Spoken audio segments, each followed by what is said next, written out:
Hi, I'm Zion, 32 years old, and a software developer who finally achieved the American dream last year by purchasing my first house in Portland.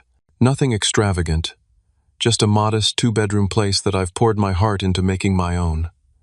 The guest room was my pride and joy, a space for friends and family to stay when visiting. Our Sunday family dinners were usually pleasant affairs, but last month, the atmosphere felt different. Something was off when my parents and pregnant sister Haley arrived. Before I tell you how my family tried to commandeer my home, drop a comment letting me know where you're watching from and hit that like and subscribe button if you've ever had to stand up for yourself against your own family. Buying my house wasn't easy.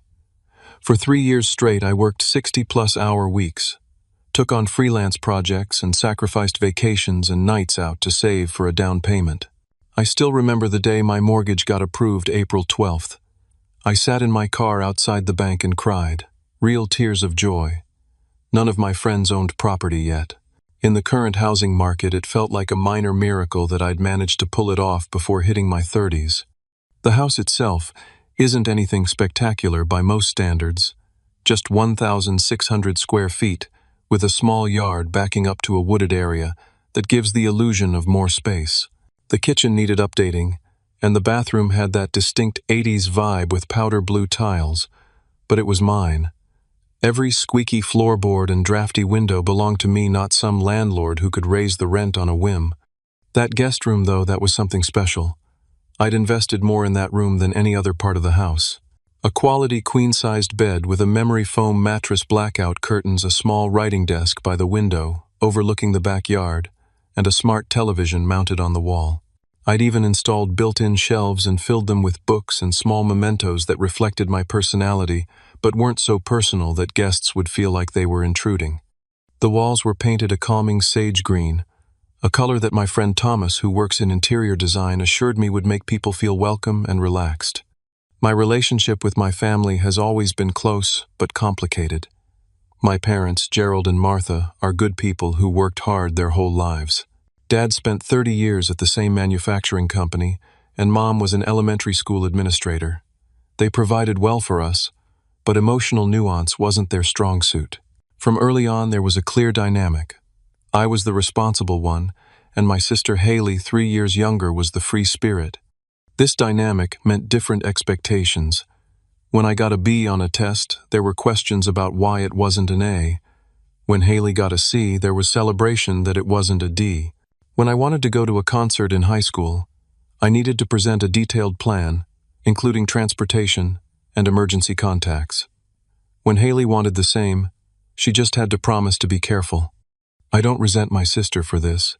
It wasn't her fault, but over time it created an unspoken understanding that I would always be held to a higher standard. After college, I stayed in Portland while Haley bounced between cities and jobs, waitressing in Chicago, teaching English in Madrid, working at a ski resort in Colorado. Our parents worried about her lack of direction, but also romanticized her adventures in a way they never did, with my steady career progression in software development. When I bought my house, a new tradition emerged. Sunday dinners at my parents' place became a weekly fixture. Mom would cook, Dad would talk about retirement plans, and Haley would join when she was in town. It was nice a way to stay connected as adults. 3 months ago, Haley dropped a bombshell at one of these dinners. She was pregnant. The father was Marcus, a guy she'd been dating for about 8 months. He worked as a sound engineer at local venues, creative, talented, but with the financial instability that often comes with artistic careers. When she first told him about the pregnancy, he panicked and said he needed time to process. This left Haley uncertain about their future together. My parents' reaction to the pregnancy news was surprising. Rather than the concern or disappointment I half expected, they were ecstatic. Overnight, my mother transformed our childhood bedroom into a shrine to her unborn grandchild. She bought tiny clothes, researched the safest cribs, and downloaded a dozen apps tracking fetal development. My father started talking about college funds and family names. Their enthusiasm seemed to bypass any practical concerns about Haley's single status, uncertain relationship, or lack of stable income and housing. Throughout this whirlwind, I tried to be the supportive brother. I listened to Haley's fears during late-night phone calls. I loaned her money for medical appointments before her insurance kicked in. I helped her research parenting resources and create a budget. When she stayed overnight at my place to avoid our parents' overwhelming excitement, she used that guest room and commented on how peaceful it felt. That room meant more to me than just a place for visitors.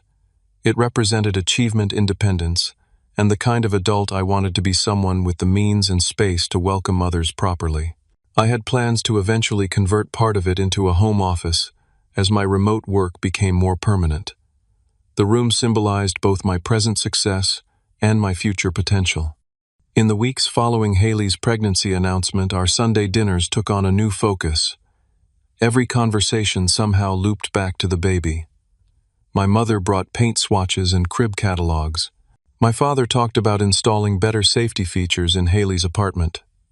No one seemed concerned about Marcus's continued absence or Haley's financial situation.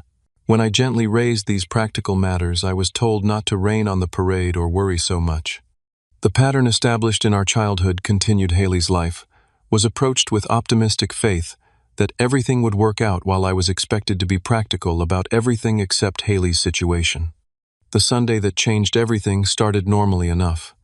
I spent the morning catching up on work, then drove the familiar 20-minute route to my parents' suburban home. The late afternoon sun cast long shadows across their well-maintained lawn as I pulled into the driveway. I noticed Haley's car already there, which was unusual. She typically arrived just in time or slightly late.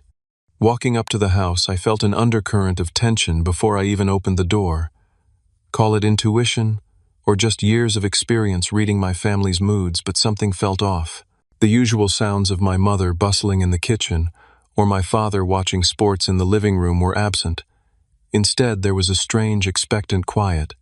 "I'm here," I called out as I entered, hanging my jacket on the hook by the door, the same hook that had been mine since elementary school. In the dining room, my mother responded, her voice carrying an unusual pitch of barely contained excitement. They were all seated already, another departure from our usual routine of informal gathering in the kitchen while the final dinner preparations took place. My father sat at the head of the table, drumming his fingers on the wood.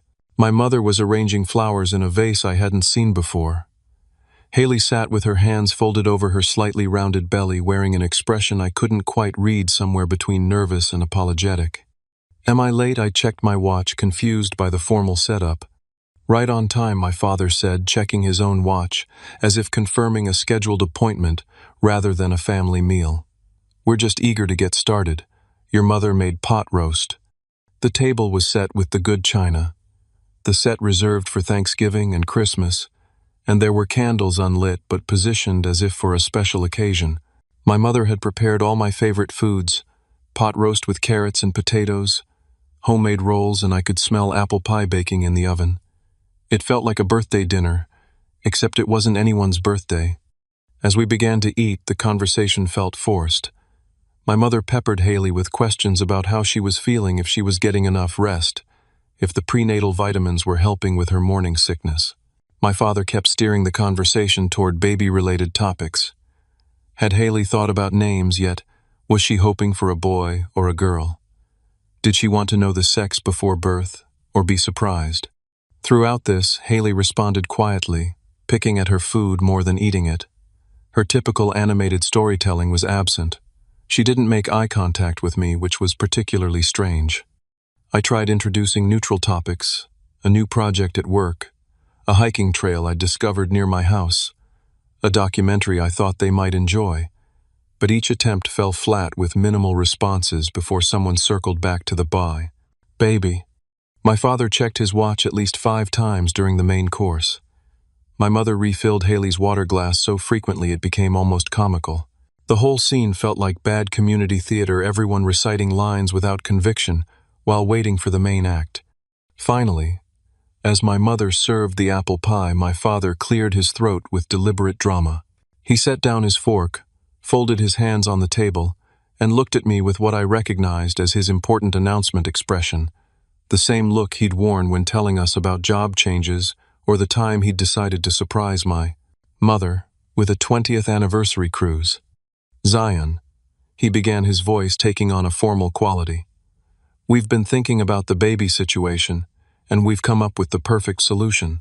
I nodded, taking a bite of pie, and assuming they were going to mention helping Haley with her apartment, or perhaps offering to host her at their house until she figured things out with Marcus. Your guest room would make an ideal nursery, he continued. It gets great natural light, it's a good size, and you have that second bathroom right across the hall. I froze mid-chew, the sweet taste of cinnamon and apple turning to cardboard in my mouth. We've already started looking at cribs and changing tables, my mother jumped in, excitement bubbling over. We found the most beautiful set at Burlington Baby. Solid wood converts to a toddler bed later. We thought the white would go nicely with your sage green walls. It's being delivered to your address next Tuesday, my father added casually, as if discussing the weather. We got a great deal, 20% off the floor model. The silence that followed felt thick enough to slice. I set down my fork, carefully aware that my hand had started to tremble slightly. Across from me, Haley studied her plate with intense concentration. I'm sorry, I finally managed, my voice sounding strangely distant to my own ears. You've ordered furniture.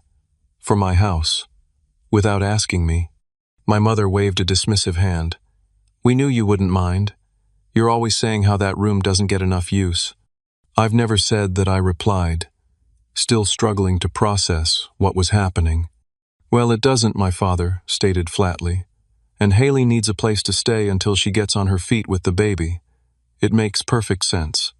You have all that space, my mother added. And you're barely home with all the hours you work. This way Haley and the baby will be taken care of, and you'll have company. I looked at my sister, who finally raised her eyes to meet mine. Her expression held a mixture of guilt and hope. Did you know about this? I asked her directly. They mentioned the idea to me, she admitted softly.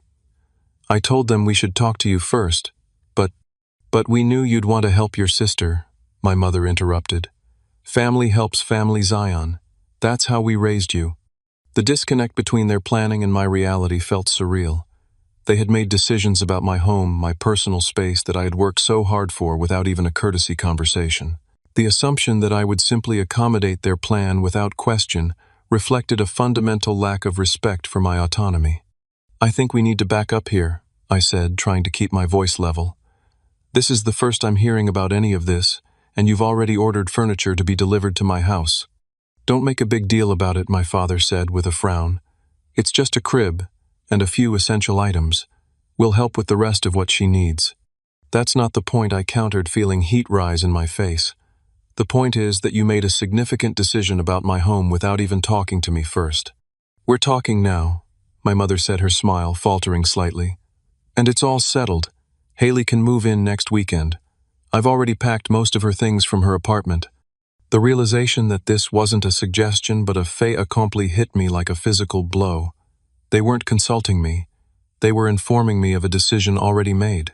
As the implications cascaded through my mind, my privacy, my routine, my space, all fundamentally altered without my input, I felt something shift inside me. A lifetime of accommodating my family's expectations collided with the boundaries I had only recently learned to establish as an independent adult. No, I said quietly. This isn't happening. The word hung in the air like a thunderclap before a storm. What do you mean, no? My father asked, his voice hardening. The concept seemed genuinely foreign to him that I might refuse this family directive. I mean that I'm not converting my guest room into a nursery, and Haley isn't moving into my house. I clarified, keeping my tone as neutral as possible, despite the adrenaline coursing through my system. My mother's expression shifted from confusion to hurt. Zion, this is your sister we're talking about. Your sister and your niece or nephew. I understand that, I said. And I want to help Haley, but not like this. Not by having someone move into my home without any discussion or consent. It's just temporary. My father insisted, emphasizing each syllable as if speaking to someone with limited comprehension, until she gets back on her feet. Maybe 6 months, a year at most. A year, I repeated the time frame, making the situation even more absurd. Your house is too big for just one person anyway, my mother interjected. All that space going to waste when your sister needs help. This comment struck a particular nerve. My too big house was a modest 2-bedroom that I had stretched my finances to afford specifically so I could have a guest room and home office. The suggestion that my personal space was somehow wasted if not being used by others felt deeply invalidating. My house is exactly the right size for my life, I responded firmly. I bought it with specific purposes in mind, and turning the guest room into a permanent nursery isn't one of them. My father leaned forward, his expression shifting to the one he used when making what he considered a compelling argument. Zion, you have a responsibility here. You're established, financially secure. Haley is facing single motherhood. As her brother, it's your duty to step up. The word duty triggered memories of countless childhood moments when my personal preferences were subordinated to family expectations. The time I had to give up summer camp to help with Haley's swim lessons. The college scholarship interview I missed to drive Haley to an audition when my parents couldn't. Plinks the graduation party cut short because Haley had an emotional crisis over a breakup. Each instance reinforced the message Haley's needs came first.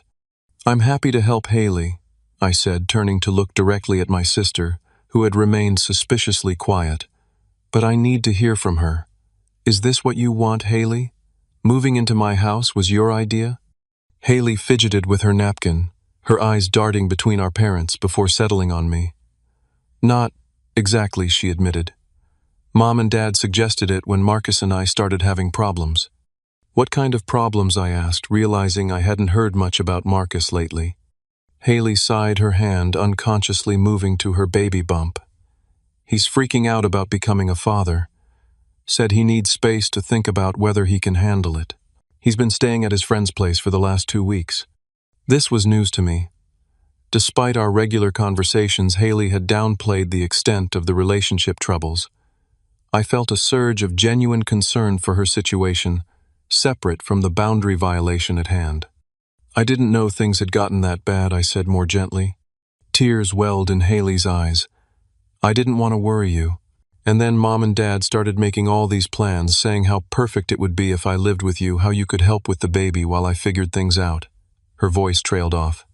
We've already told everyone it's settled, she added, in a small voice. Grandma, my friends, everyone thinks I'm moving in with you next week. The manipulation became clearer. My parents had not only made decisions about my home without consulting me, but had created social pressure by announcing these plans to our extended family and Haley's social circle. They had manufactured a situation where my refusal would make me appear cruel and unsupportive. That wasn't fair to Zion, my mother acknowledged unexpectedly, though her next words undermined the admission. But we knew once he understood the situation he'd want to help. You've always been the responsible one, Zion. The one we could count on. And there it was, the familiar pattern laid bare. My role as the responsible one wasn't a compliment. It was an expectation that I would accommodate everyone else's needs at the expense of my own. A lifetime of memories cascaded through my mind. Age 8, giving up my new bike so Haley could learn to ride, because she'd outgrown her tricycle and my parents didn't want to buy another bicycle that year. Age 16, having my curfew strictly enforced, while Haley at 13 was allowed to stay out later because she has a different social personality. Age 22, being pressured to take a job near home to help the family, while Haley was encouraged to see the world after college. Each instance reinforced the dynamic. My boundaries were flexible, negotiable, ultimately unimportant in the family hierarchy of needs. It was a pattern I had only begun to recognize and address in therapy over the past 2 years. I understand Haley needs support right now, I said, choosing my words carefully. But moving her into my home without even asking me first isn't the right way to provide that support. There are other options we could discuss together. Like what my father challenged. Her apartment lease is up at the end of the month. Marcus is unreliable. She needs stability for the baby. Maybe she could stay here with you and Mom, I suggested reasonably. You have more space than I do, and you're both talking about retirement soon. The horrified expressions that crossed both my parents' faces would have been comical in another context.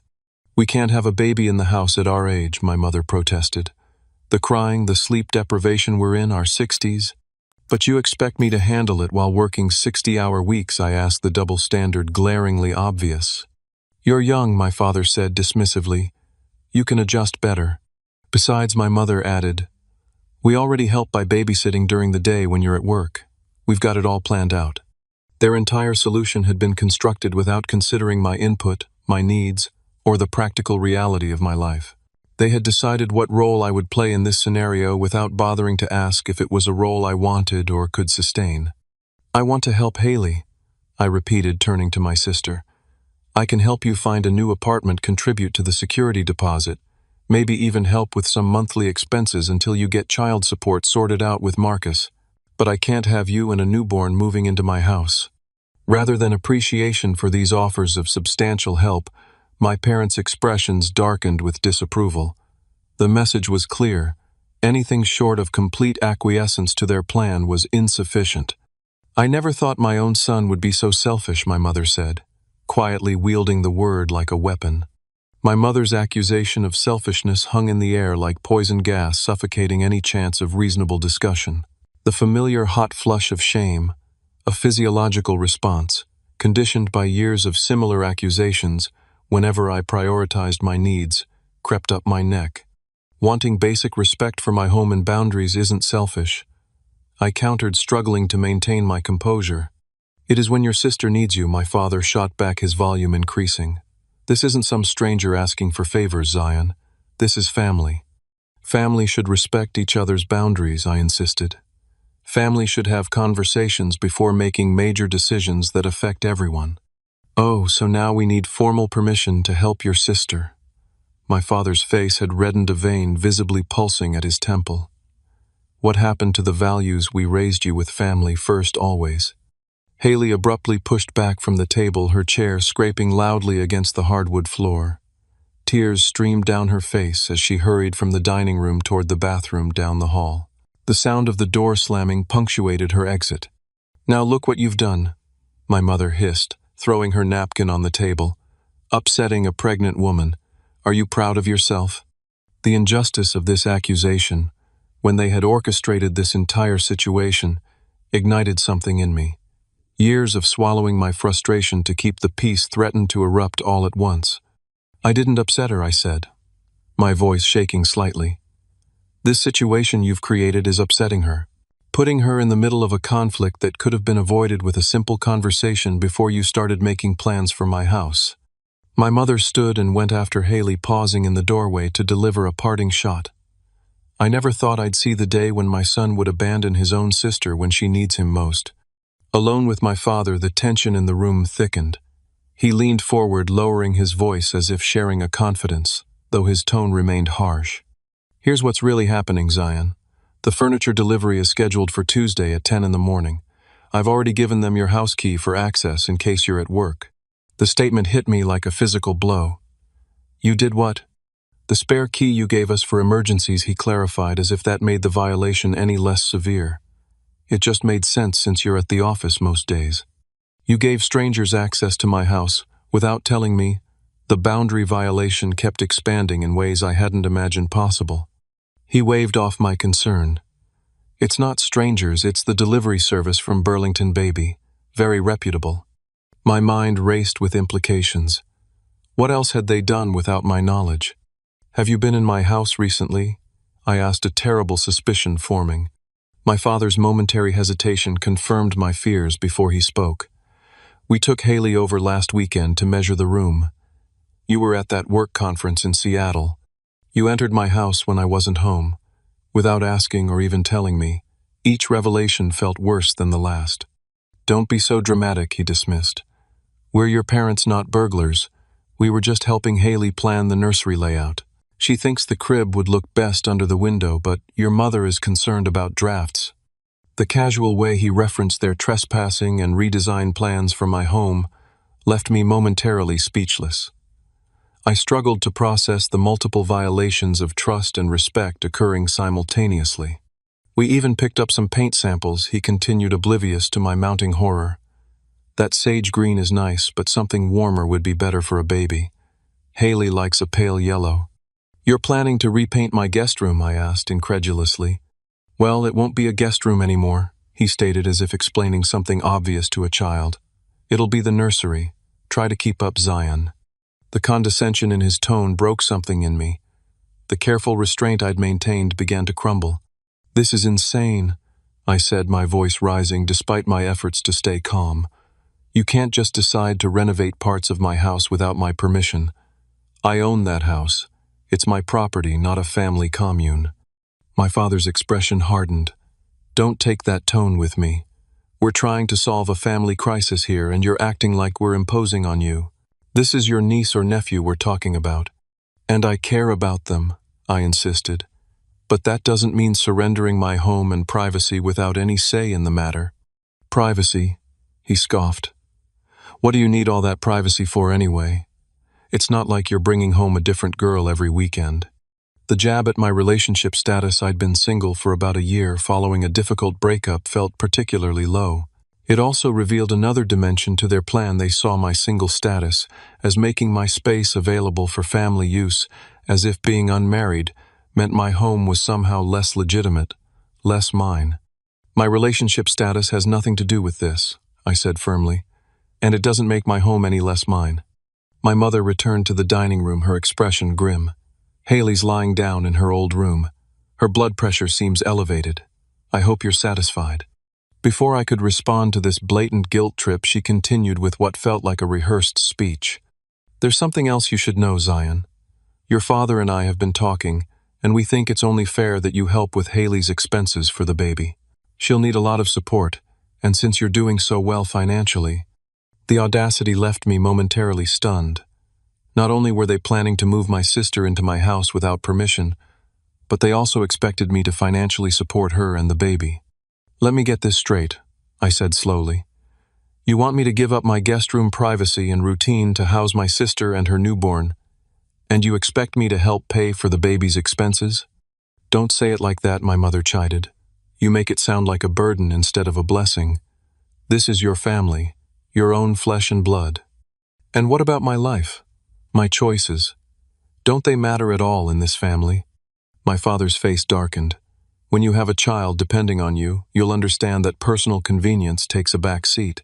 Your sister needs our help, all of our help. I've offered help, I reminded them. Financial assistance, help finding an apartment, ongoing support. But that's not enough for you, is it?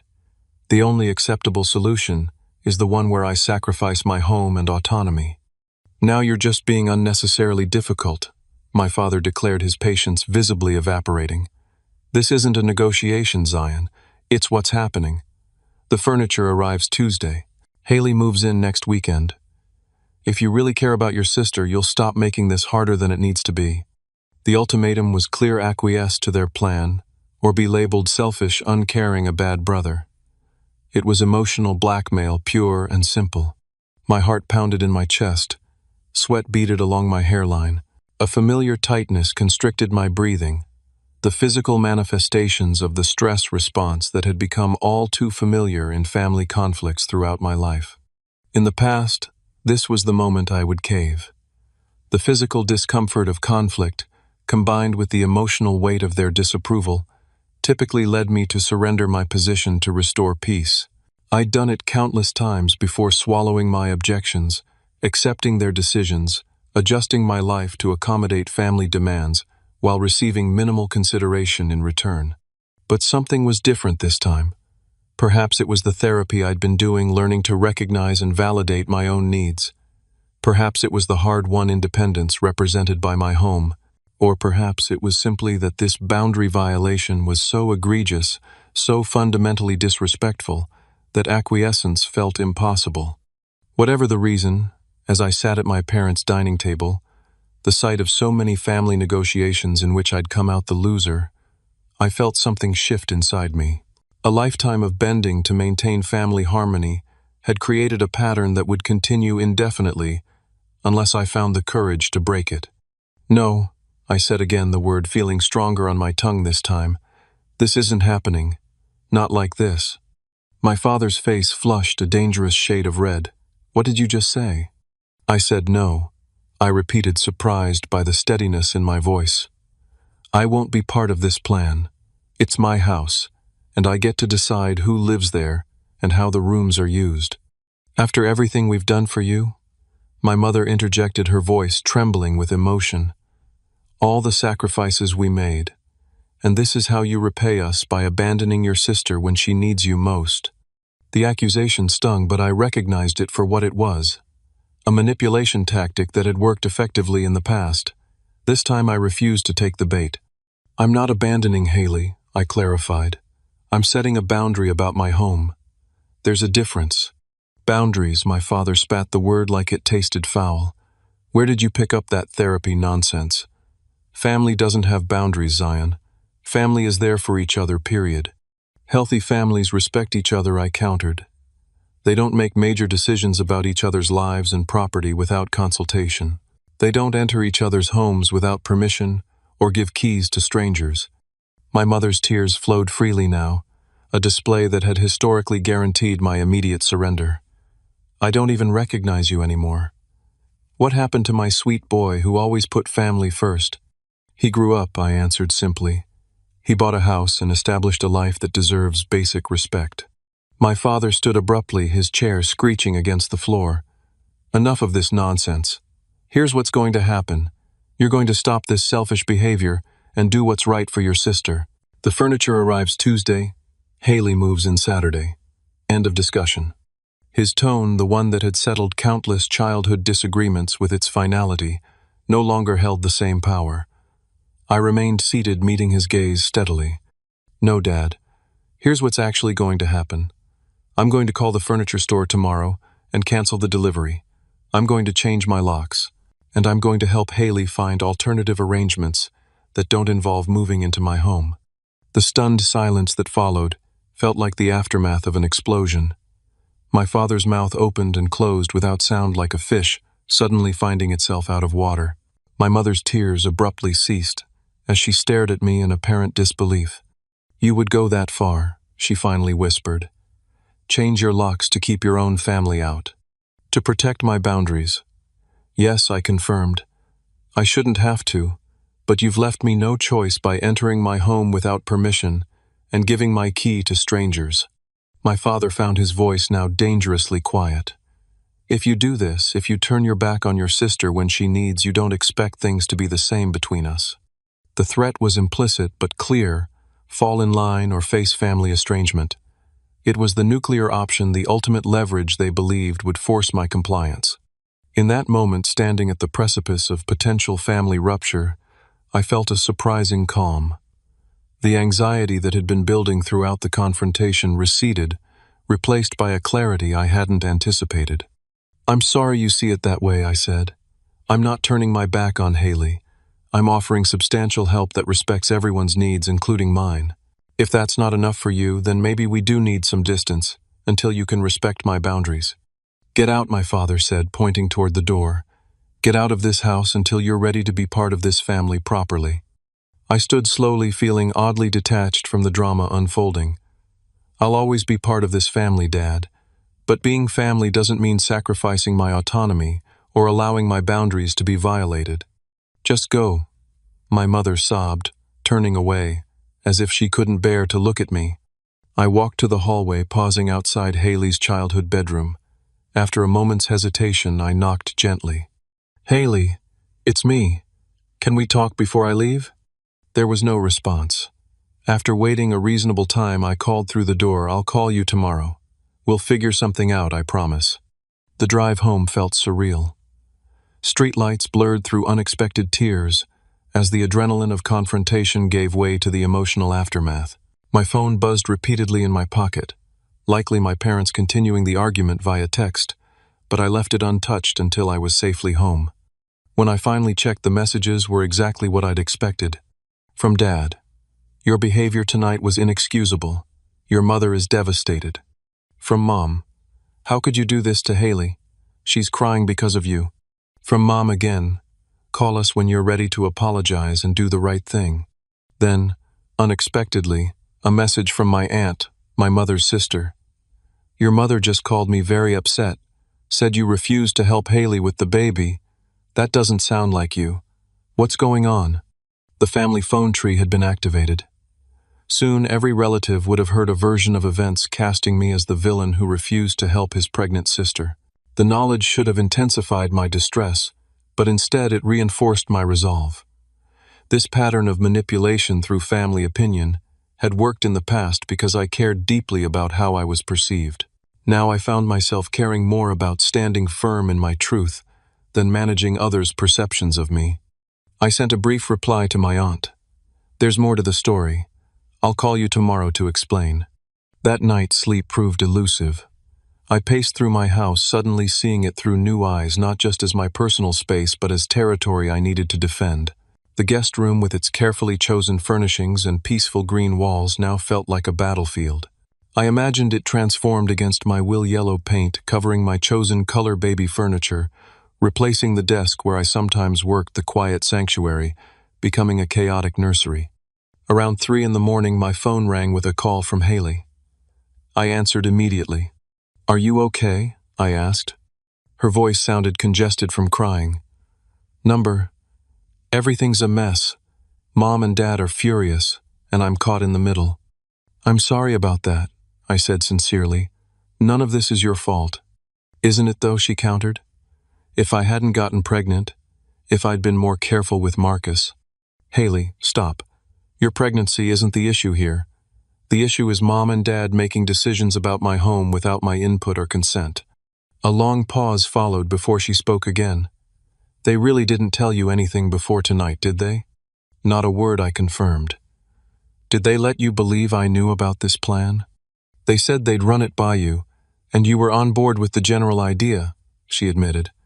"I should have checked with you directly. I'm sorry." Her apology, the first anyone had offered me since this began, loosened something tight in my chest. "It's okay. We can figure this out together without them dictating terms." "I don't know what to do, Zion," she said, her voice small. "My lease is up. Marcus is being flaky, and I'm scared about doing this alone." "You're not alone," I assured her. "I'm here for you, just not in the way Mom and Dad decided. Can we meet tomorrow, just the two of us? Talk through some real options." She agreed to meet for coffee the next afternoon. As I finally fell into an exhausted sleep around dawn, I realized the weekend had become a crucible testing not just my relationship with my family, but my relationship with myself and my own autonomy. The next morning brought new challenges. A call from the furniture store confirmed my parents had indeed scheduled a delivery to my address. When I attempted to cancel it, I discovered they had paid a non-refundable deposit using my name and address. Untangling this required multiple calls and the humiliating explanation that no, I hadn't authorized this purchase. Later, a text from my father informed me that he had told the neighbors to expect delivery trucks on Tuesday, adding another layer of social complication to unwind. By Sunday afternoon, I had received calls or texts from 2 uncles, an aunt, my grandmother, and 3 cousins, all expressing varying degrees of concern, disappointment, or outright criticism of my refusal to help family. The coordinated pressure campaign was as transparent as it was effective at raising my stress levels. Despite all this, when I met Haley at a small coffee shop equidistant from our homes, I felt a strange sense of calm. The worst had happened, I had stood my ground and faced the family fallout, and I was still standing. Something that had terrified me for years had occurred, and while painful, it hadn't destroyed me. The coffee shop provided neutral territory for Haley and me to talk without our parents' influence. She looked exhausted, dark circles under her eyes, contrasting sharply with the pregnancy glow everyone talks about but few actually experience. I called a locksmith this morning. I told her after we'd settled with our drinks decaf for her triple espresso for me after my sleepless night. "They're coming tomorrow to change all the locks." She winced, but nodded understanding. "I don't blame you. What Mom and Dad did was way over the line." Her acknowledgement felt like a small victory. "I also spoke with my therapist," I continued. "She helped me draft an email to send to Mom and Dad, clearly outlining my boundaries." "You're in therapy?" Haley seemed surprised. "For about 2 years now," I admitted. "It's been helping me recognize some unhealthy patterns in our family dynamic." Haley stirred her coffee thoughtfully. "Like how they've always treated us differently. You as the responsible one who can handle anything, and me as the fragile one who needs protecting." Her insight caught me off guard. I'd assumed she was unaware of, or benefited too much from the disparity to notice. "Exactly like that," I confirmed. "It's created a situation where my boundaries aren't respected while your independence isn't fostered." "Tell me about it," she sighed. "They're treating me like I'm completely incapable of handling this pregnancy." Every decision, every plan they're taking over everything like I'm 16 instead of 29. This shift in perspective from confronting each other to recognizing we were both struggling under our parents' controlling behavior changed the entire conversation. For perhaps the first time as adults, Haley and I were truly allies rather than participants in our parents' assigned roles. "So what do you actually want?" I asked her directly. "Not what mom and dad want for you, but what you want for yourself and your baby." She looked startled by the question, as if no one had bothered to ask her genuine preference. "I want independence," she said, slowly working it out as she spoke. "I want to create a stable home for my baby, but on my terms. I want Marcus involved if he's willing to step up, but I need to be prepared to do this alone if necessary." She paused, then added, "And I don't want to be treated like an incompetent child by our parents for the rest of my life." "That all sounds completely reasonable," I assured her. "But I am scared, Zion," she admitted. "Financially, emotionally, all of it. I've never been good with money like you are. The thought of rent and baby expenses and possibly doing it all alone, it's overwhelming." This vulnerability genuine, rather than the performative helplessness our parents often elicited from her, moved me. It was an opening for real support, rather than imposed solutions. "What if we approach this differently?" I suggested. "Instead of you moving in with me, what if I helped you find your own place? I could assist with the security deposit, maybe help with rent for a few months until you're on your feet." Her eyes widened. "You'd do that?" "Of course I would. You're my sister and I want to help, just not by having my boundaries completely ignored." "That would be amazing," she said, a hint of genuine smile appearing for the first time. "I'd feel so much better having my own space that's just for me and the baby." We spent the next hour looking at apartment listings on my laptop. With my financial help, she could afford something decent in a safe neighborhood not far from my place. We created a realistic budget accounting for baby expenses, explored daycare options, and discussed potential work-from-home opportunities that would allow her more flexibility as a new mother. "What about Marcus?" I asked eventually. "Where does he stand in all this?" Haley's expression clouded. "I honestly don't know. He panicked when I told him about the pregnancy, but he hasn't completely disappeared. He texts to ask how I'm doing, but whenever I try to discuss concrete plans, he gets vague." "Have you told him about mom and dad's plans?" I asked carefully. "God, no," she said with a small laugh. "That would send him running for sure. Hey, not only am I pregnant, but my parents are trying to move me into my brother's house and convert his guest room into a nursery without asking." Real reassuring to a guy already freaking out about commitment. Her humor about the situation suggested a healthier perspective than I'd given her credit for. It reinforced my growing realization that our parents' infantilizing approach to Haley was more about their needs than hers. "Maybe we should talk to him," I suggested. "Not pressure him, but at least give him a chance to step up if he wants to. Sometimes guys need a little time to process big changes." She considered this. "Maybe. He's not a bad person, just scared. And mom and dad treating him like he's already failed as a father hasn't helped." By the time we parted, we had a concrete plan. I would help Haley secure an apartment with a short-term lease to give her flexibility. We would meet with Marcus together to discuss co-parenting possibilities without pressure or judgment. Most importantly, we would present a united front to our parents, making it clear that we had our own solution that respected everyone's needs and boundaries. The confrontation with our parents took place the following weekend at their house again, but under very different circumstances. I had changed my locks, canceled the furniture delivery though it cost me the non-refundable deposit, and sent a clear email outlining my boundaries and the consequences for violating them. The responses had been predictably emotional accusations of selfishness, family disloyalty, and dramatic declarations of parental heartbreak. But I had remained firm. Haley and I arrived together, a deliberate choice to demonstrate our united front. My father opened the door with a frosty expression that suggested he viewed my presence as a conditional privilege rather than a right. "We're here to talk," I said simply. "All of us as adults." The living room felt charged with tension as we settled into our seats. My mother's red-rimmed eyes suggested she'd been crying, while my father's rigid posture communicated defensive anger. "Haley and I have been working on a solution," I began without preamble. one that respects everyone's needs and boundaries. "We don't need to hear about your boundaries again," my father interrupted. "We get it. You won't help your sister." "That's not true," Haley interjected with surprising firmness. "Zion is helping me, just not in the way you decided without asking either of us." Her defense of me clearly caught our parents off guard. The script they'd been following, dutiful daughter abandoned by selfish brother, suddenly didn't match the actual dynamics in the room. Together we outlined our plan: the apartment I would help Haley secure, the financial support I'd provide, the co-parenting discussion with Marcus, and the boundaries that would allow all of us to support Haley while respecting each other's autonomy. "This won't work," my mother protested immediately.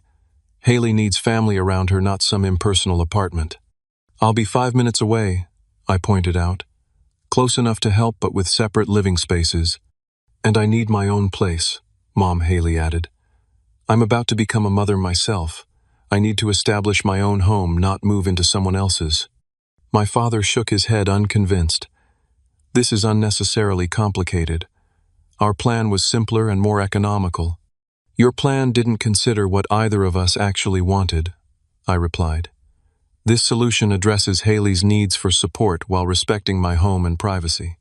The discussion continued in circles, with my parents raising objections that Haley and I calmly addressed.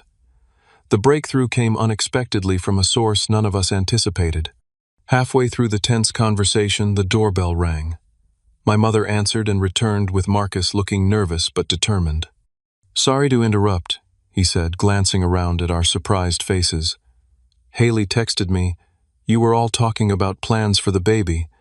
I thought I should be here." The dynamic shifted instantly. My parents, who had been dismissing Marcus as unreliable and uncommitted, suddenly had to contend with his physical presence and apparent interest in being involved. "I know I freaked out at first," he addressed Haley directly. "It was a lot to process. But I've been thinking about everything, and I want to be part of our baby's life. A real part, not just weekends or whatever." The conversation that followed transformed our family planning entirely. Marcus had been exploring options too, looking at 2-bedroom apartments he and Haley could afford together, researching parent-friendly employers with better benefits, even taking an online course about infant care. "I'm still scared," he admitted candidly. "But I want to try to make this work, us raising our kid together, even if we're figuring out our relationship as we go." His sincerity was palpable, and even my skeptical father seemed impressed by his willingness to face the situation directly. By the end of the afternoon, a new plan had emerged. Haley and Marcus would find an apartment together with my financial help for the initial expenses. My parents would provide childcare support when needed, and I would be the involved uncle I'd always planned to be, on my terms. This solution, organic, collaborative, and respectful of everyone's agency, accomplished what my parents' high-handed planning never could. It created a sustainable support system for Haley and her baby, while preserving the boundaries necessary for healthy adult relationships. As Marcus and Haley left together discussing apartment viewings scheduled for the following day, I saw my mother watching them with a mixture of emotions: pride, concern, and perhaps a touch of loss, as she recognized her daughter truly stepping into independent adulthood. "This might actually work better," she admitted quietly to me, the first acknowledgement that our solution had merit. "It will," I assured her, "because everyone had a voice in creating it, instead of having it imposed on them." The first Sunday dinner after our confrontation was undeniably awkward. Conversation remained stilted, with my mother's excessive politeness and my father's minimal engagement, creating an atmosphere that felt more like a business meeting than a family gathering. Haley and Marcus attended together, their united presence changing the family dynamic in ways still being negotiated. "How's the apartment hunting going?" I asked them, attempting to navigate toward neutral territory. "We found a place," Haley announced, genuine excitement breaking through the tension. 2 bedrooms in that new complex on Riverside. We sign the lease next week." My mother's smile looked slightly forced. "That's wonderful. Though it seems far from everything." "It's 10 minutes from Zion's place, and 15 from yours," Marcus pointed out reasonably. "Plus it has that playground right across the street, and is within walking distance of the pediatrician's office we like." The practical considerations he raised, evidence of real planning rather than impulsive decisions, seemed to catch my parents off guard. They were adjusting slowly, and sometimes reluctantly, to the reality that Haley and Marcus were taking responsibility for their situation rather than surrendering control to parental authority. Over the following months, a new pattern gradually established itself. The initial frost of disapproval thawed as my parents witnessed Haley and Marcus creating a stable home for their coming child. My mother redirected her enthusiasm for grandparenthood into more appropriate channels, organizing a proper baby shower, purchasing practical gifts with permission, offering advice when asked, rather than imposing it unilaterally. My father took longer to adjust his pride, still bruised by my unprecedented resistance to his authority. But even he eventually found his place in the new family arrangement, helping Marcus install baby safety features in the new apartment, and offering cautious financial advice when solicited. My relationship with Haley deepened in unexpected ways. The shared experience of standing up to our parents' controlling tendencies created a new bond between us. We began meeting regularly for lunch, just the two of us, building the adult-sibling relationship we'd never quite managed to establish before. "You know what's weird?" she commented during one of these lunches, her pregnancy now in its third trimester. "I think Mom and Dad actually respect me more now that I'm making my own decisions instead of just going along with their plans. They're adjusting to seeing us as actual adults," I agreed. "It's uncomfortable for them, but necessary. I never would have had the courage to push back without seeing you do it first," she admitted. "You kind of broke the spell for all of us." 5 months after our Sunday dinner confrontation, my niece Eliza entered the world 7 pounds 4 ounces of new life that instantly rearranged all our priorities. The hospital waiting room represented our new family dynamic and physical space, my parents nervously pacing, Marcus alternating between the delivery room and updates to the waiting family, me calmly providing practical support by coordinating food deliveries and fielding messages from extended family. When I finally held my niece, her tiny fingers wrapping instinctively around my thumb, the remaining tension from our family conflict seemed suddenly insignificant compared to this new life we would all help nurture. The boundaries I'd fought to establish didn't diminish my love for this child or my commitment to being present in her life. They simply ensured that presence would be healthy and sustainable rather than resentful and imposed. In the year since Eliza's birth, our family has found a new equilibrium. Haley and Marcus navigate co-parenting with the normal challenges and joys of new parenthood, sometimes together romantically, sometimes apart, but always united in their commitment to their daughter. My parents have embraced their grandparent role with enthusiasm tempered by a newfound respect for boundaries, checking before visiting, asking rather than directing, offering help without assumption. And my guest room remains exactly that, a guest room where Haley, Marcus, and Eliza occasionally stay for visits that are planned and mutually agreed upon. When they visit, the room transforms temporarily with a portable crib and baby toys, but returns to its original purpose when they leave. This arrangement, flexible, respectful, consensual, provides all the family connection without the boundary violations that caused such conflict. The journey of healing with my parents has been gradual and sometimes halting. There have been moments of regression to old patterns quickly addressed before they could take root again. There have been difficult conversations about the family dynamics that created our conflict in the first place. But these discussions, while challenging, have led to a more honest and balanced relationship than we've ever had before. Last Sunday, as we gathered for dinner at my parents' house now, a bi-weekly rather than weekly tradition to accommodate everyone's schedules, I watched my mother help Eliza with her mashed potatoes while my father discussed Marcus's recent promotion. Haley caught my eye across the table and gave me a small, knowing smile, acknowledgement of how far we'd all come from that disastrous dinner a year ago. The healing wasn't perfect or complete. Family relationships rarely are, but it was substantial and genuine. The painful confrontation that could have permanently damaged our family had instead forced necessary growth and recalibration. Sometimes the most loving thing you can do for your family is to teach them how to respect your boundaries. It wasn't easy, but standing my ground that day changed all our relationships for the better. The guest room in my house is still mine, but now when my niece visits, it's because I genuinely want her there, not because anyone forced their way in. Have you ever had to make a difficult choice between keeping the peace and standing up for yourself? In my experience, the temporary discomfort of conflict is always worth the lasting peace of honest relationships. Leave a comment below sharing your experience with family boundaries, and if this story resonated with you, please hit that like button and subscribe to hear more real-life stories about finding your voice. Thanks for listening. And remember, respecting boundaries isn't selfish. It's the foundation of healthy relationships that can truly stand the test of time.